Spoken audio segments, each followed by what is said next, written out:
Hello दोस्तों, मैं अमित कुमार आप सबका स्वागत करता हूं आपके अपने YouTube channel Kamakhya study circle में। दोस्तों, जैसा कि हम देख सकते हैं जितना कठिन संघर्ष होगा, जीत उतनी ही शानदार होगी। यानी कि हम जितनी मेहनत करेंगे आज, हमें सफलता आने वाले समय में हमें उतनी ही अच्छी मिलती है।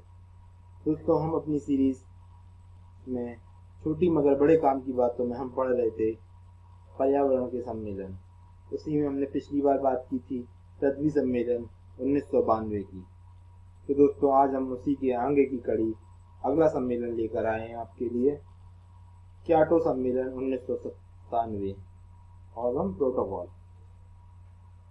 ठीक है दोस्तों, चलिए शुरू करते हैं इसी के साथ आज की क्लास। हम क्योटो सम्मेलन 1997 में जापान के शहर क्योटो शहर में हुआ था। ठीक है, यह सम्मेलन 11 दिसंबर 1997 को संपन्न हुआ। क्योटो सब प्रोटोकॉल एक अंतरराष्ट्रीय संधि थी, ठीक है, जिसे ग्लोबल वार्मिंग द्वारा हो रहे जलवायु परिवर्तन को रोकने के लिए बनाया गया था। यानी कि ग्लोबल वार्मिंग से जो भी जलवायु परिवर्तन हो रहे हैं हमारी पृथ्वी पर, हमारी पृथ्वी का टेम्परेचर बढ़ रहा है, जिसके कारण ग्लोबल वार्मिंग हो रही है, तो उसको रोकने के लिए इस सम्मेलन को बुलाया गया। इस संधि में शामिल देशों में ग्रीन हाउस गैस उत्सर्जन को कम करने के लिए प्रतिबद्धता दिखाई गई। मतलब कि इसमें यह बताया गया, ये कहने की कोशिश की गई देशों के साथ, जो भी उसके देश थे उस सम्मेलन में शामिल, उनसे कहा गया कि आप अपने देश में होने वाले ऐसी गैसों के उत्सर्जन को रोकिए जो कि ग्लोबल वार्मिंग का कारण बन रहे हैं, हमारे जलवायु परिवर्तन का कारण बन रहे हैं। ठीक है दोस्तों, आगे बढ़ते हैं। क्योटो सम्मेलन में जलवायु परिवर्तन सम्मेलन का उद्देश्य यह था कि कानूनी तौर पर बाध्यकारी अंतरराष्ट्रीय समझौतों को स्थापना करना। यानी कि ऐसे समझौतों की स्थापना की जाए, समझौते किए जाएं जो कि कानूनी तौर पर बाध्यकारी हो, देश के लिए बाध्यकारी बनाए जाए, देश को मजबूर किया जाए कि हाँ वह ऐसी गैसों का उत्सर्जन को रोकें जो कि जलवायु परिवर्तन का कारण बन रहे हैं और ग्लोबल वार्मिंग का कारण बन रहे हैं, जिसमें सभी भाग लेने वाले राष्ट्रों ने ग्लोबल वार्मिंग के मुद्दे से निपटने और ग्रीन हाउस गैसों के उत्सर्जन को कम करने के लिए खुद प्रतिबद्ध हुए। उसमें जो देश शामिल हुए थे उन्होंने पूरी तरह सहमति जताई कि हाँ हम उसके लिए प्रतिबद्ध हैं कि हम ऐसी गैसों के उत्सर्जन को कम करेंगे, रोकेंगे। इसमें सम्मेलन का लक्ष्य रखा गया कि 2012 में 1990 के स्तर से 5.2% कम औसत कम करने पर सहमत हुए। यानी कि देशों ने सहमति जताई कि हम 2012 तक उनका देश 1990 के स्तर पे जितना इन गैसों का उत्पादन कर रहे थे, उनको 1990 के स्तर से भी 5.2% कम करने पर सहमत हुए। ठीक है दोस्तों, मतलब कि बहुत बड़ा काम था, बहुत बड़ा लक्ष्य था, जिस पर ये शायद सफल नहीं हो सके, शायद क्या नहीं हो सके।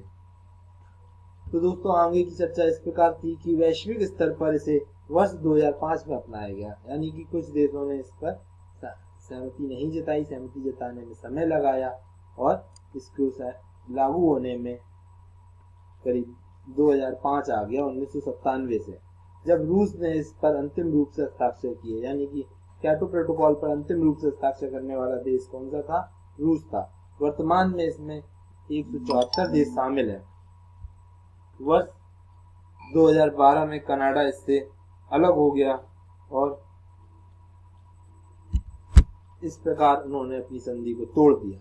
इस संधि में क्योटो जापान में दिसंबर 1997 में तय किया गया कि 16 मार्च 1998 में हस्ताक्षर के लिए प्रस्तुत किया गया। यानी कि दिसंबर 1997 में यह सम्मेलन हुआ, 16 मार्च 1998 में हस्ताक्षर के लिए प्रस्तुत किया गया और 15 मार्च 1999 में इसको बंद कर दिया गया। परंतु यह समझौता तभी लागू हो सका जब 18 नवंबर 2004 को इस पर हस्ताक्षर करने की पुष्टि रूस ने जता दी और 16 फरवरी 2005 को क्योटो सम्मेलन पर, क्योटो प्रोटोकॉल पर रूस ने जब हस्ताक्षर कर दिए तब यह लागू हो सका। ठीक है दोस्तों, आगे चलते हैं। तो दोस्तों 14 जनवरी 2009 में 183 देश इसमें शामिल हो चुके थे और एक क्षेत्रीय आर्थिक एकीकरण संगठन ने इस समझौते की पुष्टि की जो 63.7 यानी कि 63.7 एनेक्स 1 देशों के उत्सर्जन का प्रतिनिधित्व है। दोस्तों ये एनेक्स 1 क्या है इसकी हम चर्चा भी आगे करेंगे आपके साथ।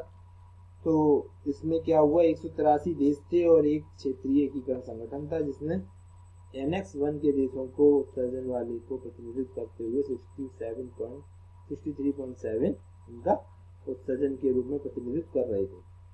इस समझौते का लक्ष्य रखा गया कि 2008 से 2012 यानी कि 5 वर्ष, क्योंकि 2008, 9, 10, 11 और 12, ठीक है दोस्तों।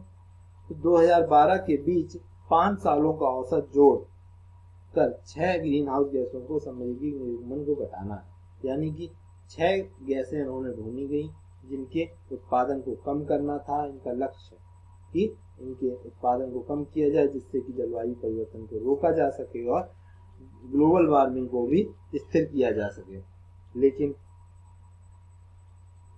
कागजों पर ही ये सब होता रहा और हकीकत में कहीं देखने को इसको नहीं मिला। तो दोस्तों हम उन 6 गैसों के बारे में अगर हम चर्चा करें तो उसमें से पहली गैस थी CO2 यानी कि कार्बन डाइऑक्साइड, दूसरी गैस थी मीथेन जिसका CH4 कहते हैं, और तीसरी थी नाइट्रस ऑक्साइड, इसका नाम था, इसका फार्मूला था N2O, ठीक है। तो दोस्तों 1990 के आधार पर इसे मापा जा रहा था, ठीक है। और 3 औद्योगिक गैसों का भी इसमें जिक्र किया गया, 3 वो थी और 3 औद्योगिक गैसें थी जिनकी कटौती का ऐलान रखा गया कि 1990 या 1995 के आधारभूत वर्षों पर मापा जाएगा। वो 3 औद्योगिक गैसें थी हाइड्रोफ्लोरोकार्बन, परफ्लोरोकार्बन और सल्फर हेक्सा फ्लोराइड। इसमें कटौती करना इस सम्मेलन का लक्ष्य रखा गया इन 6 गैसों पर, ठीक है दोस्तों। अब हम आपसे बात करना चाहेंगे जिसकी हम अभी चर्चा कर रहे थे MX1 और MX2।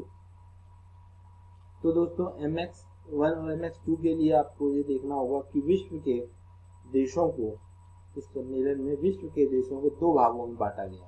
पहला था MX1 और दूसरा था MX2, ठीक है। अब बात आती है कि MX1 क्या था और MX2 क्या था। तो दोस्तों MX1 वह देश थे जिन्होंने औद्योगिक क्रांति का पूरा फायदा उठाया। औद्योगिक क्रांति की देश विश्व के स्तर पर पृथ्वी के तापमान को बढ़ाया और ग्लोबल वार्मिंग का महत्वपूर्ण कारक है ये। तो उन 16 देशों को इसमें शामिल किया गया MX1 में, जिन्होंने औद्योगिक क्रांति में शामिल हुए थे और औद्योगिक क्रांति को का लाभ उठाते हुए देश की पृथ्वी का तापमान को बढ़ाया था।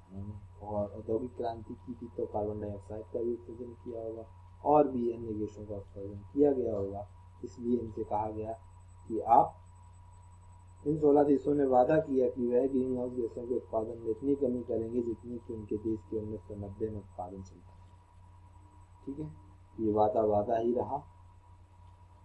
और दोस्तों MX2 में जो था वो इन 16 देशों को छोड़कर उनके सभी विश्व के सभी प्रतिभागी देश यानी कि क्योटो सम्मेलन में शामिल होने वाले वे सभी देश, उन 16 देशों को छोड़कर उन्हें MX2 की श्रेणी में रखा गया, सूची में रखा गया। और इसमें भारत भी शामिल था MX2 में, क्योंकि भारत औद्योगिक क्रांति का हिस्सा नहीं बना था जब औद्योगिक क्रांति हुई थी। तो दोस्तों इसमें MX1 के देशों को हमने चर्चा की अभी कि 16 देश ऐसे थे जिनको लक्ष्य दिया गया कि आप 1990 की उत्पादन क्षमता से भी कम उत्पादन पर लाएंगे इन 6 गैसों को, ठीक है दोस्तों। इतना ही नहीं बल्कि उन्होंने ये भी वादा किया कि 1990 की क्षमता के उत्पादन में भी 5.2, तो 1990 के उत्पादन से भी ये 5.2% कम करने के लिए उन्होंने सहमति जताई इन 16 देशों में जिन्हें MX1 की श्रेणी में शामिल किया गया था। और दोस्तों MX2 के देशों ने भी इसमें समय अनुसार छूट दी गई, लेकिन इनसे भी कहा गया कि आप समय रहते इन घातक गैसों के उत्पादन को कम कर दें और समाप्त कर दें धीरे धीरे। तो दोस्तों धन्यवाद दोस्तों हमारा वीडियो देखने के लिए। अगर आपको हमारा वीडियो अच्छा लगा तो इसे लाइक करें, और दोस्तों अगर आप किसी भी टॉपिक पर वीडियो चाहते हैं तो आप हमें कमेंट बॉक्स में ज़रूर बताएं, हम आपको प्रोवाइड कराएंगे। इस टॉपिक से रिलेटेड जितनी भी बातें होंगी हम सभी डायमेंशनों पर बात करेंगे। आप देख रहे हैं कि हमने पर्यावरण, हमारे एक दोस्त ने पर्यावरण के सम्मेलनों की बात की थी, हमने हर एक पर्यावरण सम्मेलन की चर्चा की है। तो दोस्तों आप भी इस मौके का फ़ायदा उठाएं और हमें कमेंट बॉक्स में बताएं कि आप क्या पढ़ना चाहते हैं, हम आपको प्रोवाइड करेंगे। तो दोस्तों अगर आप हमारे चैनल पर नए हैं तो हमारे चैनल को सब्सक्राइब करें और वीडियोस को लाइक करें और दोस्तों के साथ ज़्यादा से ज़्यादा शेयर करें। धन्यवाद दोस्तों।